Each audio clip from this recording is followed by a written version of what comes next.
Bonjour mesdames, messieurs, bienvenue dans notre émission de ce jour. Comme vous écoutez la chanson, à Marie aimez vos femmes, femmes soyez soumises. C'est-à-dire, c'est un prélude d'une émission qui parle du mariage. Aujourd'hui, nous allons parler du mariage.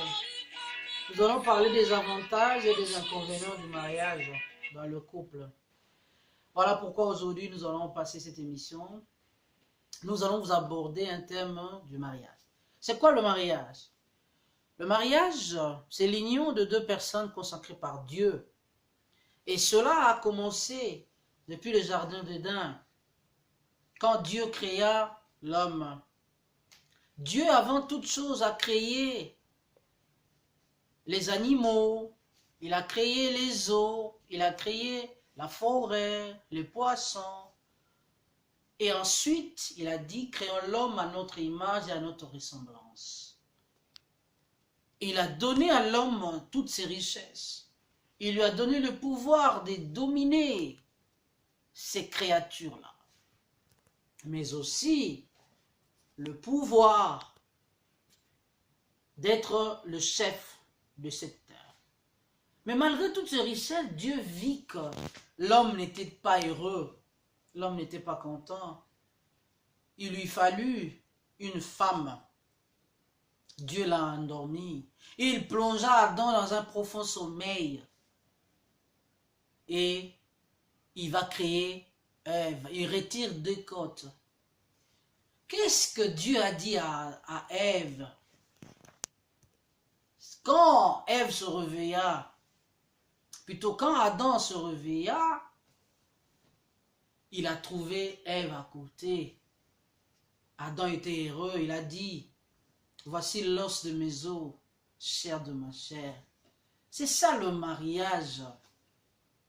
Le mariage dont nous faisons allusion ici, c'est le mariage consacré par Dieu. Moi, je suis de ceux qui respectent la femme. Moi, je suis de ceux qui soutiennent la femme. Parce que la femme, par définition, c'est d'abord notre mère, c'est elle qui nous met au monde. C'est elle qui nous porte dans son ventre 9 mois. La femme mérite respect. La femme mérite considération. La femme mérite protection et soutien. Le mariage, c'est pas facile. Le mariage dont nous parlons, on sait qu'un enfant, quand il grandit chez elle, une fille ou un garçon, l'objectif de toute une fille dans la vie, c'est de se marier, d'être chez lui. Mais la vie fait que le mariage dont nous parlons ici, on fait allusion, c'est le mariage qu'un homme est venu épouser. Je ne dis pas les relations, quand un homme et une femme, non. Je sais que dans d'autres pays ou à outre-mer, les gens se marient, les gens vivent, c'est mon compagnon, c'est ma compagne, mais ici nous parlons du mariage, le secret du mariage. Le mariage, c'est très bon. Quels sont les avantages? L'avantage, c'est quand tu te maries, tu as un homme et une femme, tu es venu présenter ton mari chez les parents.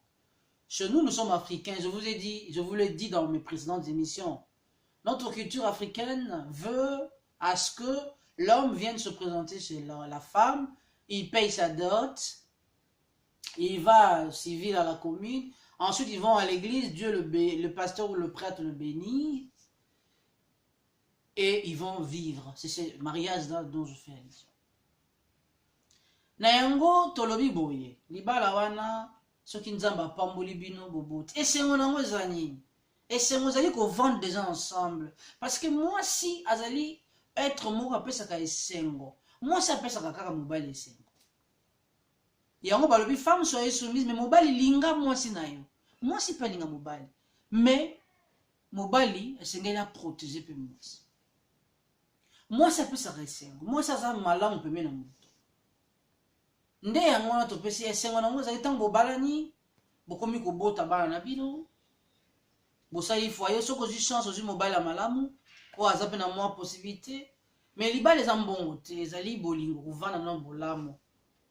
Soki mpe ozwi chance ya kozala mobali oyo abimaka te, oyo alangwaka te, mobali ya nzela eza mpe malamu, eza grâce, fo kosambelaka nzambe. Soki mpe ozwi possibilité ya kozala na mwasi oyo aza kimi, aza na losambo eza nzambe. mais tu es bien que tu as battu beaucoup de gens. Nde to soutenir na basi ba avantage ya ngwana boti osali nyonso. Mais na kati ya avantage inconvénient pe ezali. Inconvénient ezali nini? Tant ba problème yaka, tant ko sone yaka, parfois bitumba mais biso to conserver bitumba te, sengeli bo bongisa bo solola. Et sengeli bo vandaka, yango ba sengi dialogue, le dialogue doit être permanent entre l'homme et la femme, secret yango yango et puis bo associer nzambe. Le sambo na libana bino. Non, non, habitez ma première parce que nous sommes deux personnes différentes au Sangani. La Bible dit 1 plus 1 égale 1. La science dit 1 plus 1 égale 2. Ici, quand on parle de 1, c'est ndenge babena moi si na mopanja mobali. Ndenge moi alobi os de meso, chair de manche. Kasi ngai eloko za musini na ngai mikuwa na kasi ngai te. Ndenge 1 plus 1 donc faire. Et c'est moi libala ya ngwane singi to vendre heureux, to sepela et tout. Mais si on va prendre to bongisaka. Nde yango na kopesa bino lelo conseil pe témoignage. Na ko sexabio mo mukende ngai pe na vana libala ndena lingaka mwasi nanga. Tozaka na tene de la Gombe. Tozali d'abord ko vendre quartier moko. Esika moko ba voisin nde to baka soso elamu aliaka kaka ndinga lopango. Nde tozali ko vendre ensemble. Na ada ko linga na 1995. Mais aboya kana ko sexabio na première lettre série wana. Na tinbati des lettres. Maman tanga lettre wana silika répondanga malamu te. Nga ko lingote, tu me parles de Jésus ça prenait impoli. Patati machin. Mais na yero ka sosi na bino kwanga nazaka na école nazaka mwana 6e te nazaka na 4e na bi ata mususu balinga te po nazana na 4e tant na okoma na 6e balinga. Nzambe pala la raté na 6e ba économie nga commandant général à école ba économie nga élection hein ba chef de classe de so Athénée de la Gombezaka école il y a plus de 4000 élèves plein école à Mounene. J'ai été élu commandant général de l'école au bidet général ba ko présenter nga siko devant ba élèves 4000. Papa Dominique Père Sona directeur de discipline alobi na pesi pouvoir ba on a préfet Mbaka. Bana tene ba persona makufa na pesi pouvoir abano kanga ba élève ba bazo bavarder tout ça yenda en opinion et la biso rapport ba pesa nga vraiment pouvoir et maman yige tazara moto alinga ko sola na classe mingi soka banga ki tong ba pesi pouvoir aba ina bongisa na moto na boya kwa na finga la pe déjà na bongisa ayaka lukanga ngane na mkombiso to kutana nza bonjour comment la bonnière poto yebana na yepe na ami moko. Abin so ba pina sai mo bo opinion nga bi na opinion yo pourquoi pas. D'ailleurs quand yo yebi ke na kana na o una sanga bo yebi ke na linga ka bo ya ka. Abia comme la message le passé c'est les gars bien. So ko linga pinisa côté fort répondre nga favorable na kamunanga. 2 ans après. To seki mi ko le kindenge pe na eko so na eto ko banda bulinga na biso. To vani na ye 6 ans. Simanango na 2003 nde to ko ma fiancé officiel to ba na 2004. Ba na 2004 ti lelo to na 15 ans to ko en avril 15 ans ya libala. Mais to na 22 ans ya vie commis pour to lingana ki na 97. To vani na libala to kutani na besengo to kutani pe na bapasi. Mais azali mwasi malamu pembe na ngai. Lo sambo na bande ya libala to zali ko kokate. To zaka na ba parents. Mais to zaka ko koka kubongisa te.